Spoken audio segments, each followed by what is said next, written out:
Comme le château de l'Aire de l'autre côté du Rhône aujourd'hui, la forteresse royale de Roquemaure a été très souvent une île dans le Rhône, cernée de toutes parts par les eaux du fleuve. La lecture des archives de la ville et les cartes anciennes confirment cette situation. Pour autant, le château n'a pas toujours été distingué de la ville par un bras du fleuve. Il est d'ailleurs probable qu'au XIIIe siècle, le rocher sur lequel il a été bâti, puis réaménagé par les Capétiens à la fin du Moyen Âge, ait été déjà relié à la berge. Il semblerait donc que ce soit assez récemment à l'échelle historique que le Rhône l'ait isolé et ait ainsi renforcé son caractère inaccessible. Cette image romantique du château a longtemps participé de l'identité locale jusqu'au démantèlement de l'édifice sous la Révolution. Toutefois, parallèlement à cet imaginaire féodo-monarchique, s'est développée une autre perception du château, notamment lorsqu'une fonderie s'y installe dans les années 1770. En plus des dégradations des édifices résultant de la transformation des lieux, les habitants s'inquiètent de l'attitude des ouvriers de la fonderie dont l'hostilité est parfois manifeste. On les accuse aussi de déféquer partout dans la ville, de le faire sciemment devant les portes des maisons des notables pour se venger de leur autorité. On préférerait qu'ils fassent cela dans le château, celui-ci étant équipé de latrines. Cette question des lieux d'aisance et des manières de faire est difficile à éclairer pour l'historien. Les archives ne parlent pas de ces choses-là.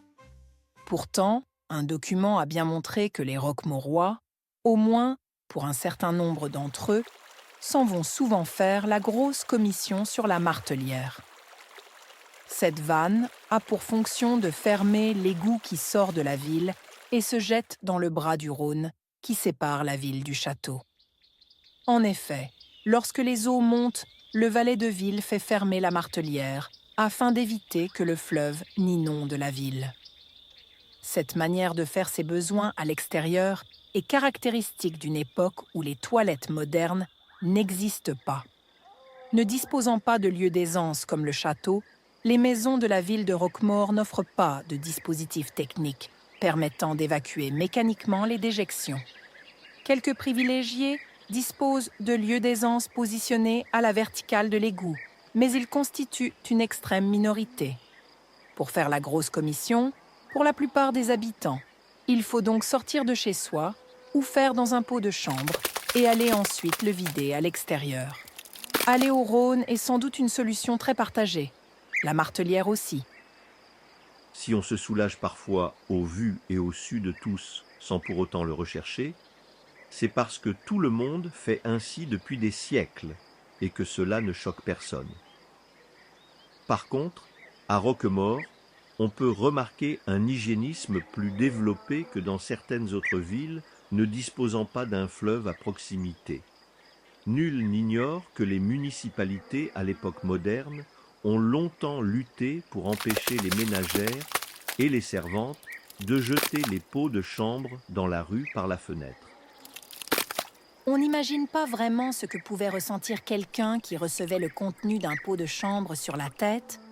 Aucune mention de ce comportement n'a été repérée à Roquemaure dans les archives judiciaires. Plus propre qu'ailleurs, les Roquemaurois, enorgueillis de produire un si bon vin, étaient-ils plus sophistiqués que leurs voisins aux mœurs jugées archaïques? C'est probable tant les citadins passent leur temps à essayer de se distinguer les uns des autres. Toutefois, une archive des années 1620, tirée du fond du tribunal royal de Nîmes, rend compte d'un témoignage d'un habitant de Pujaut qui certifie que ses compatriotes sont amis avec ceux de Roquemaure. Généralement, les voisins s'affublent d'épithètes péjoratives. Voilà qui distingue encore une fois les Roquemaurois.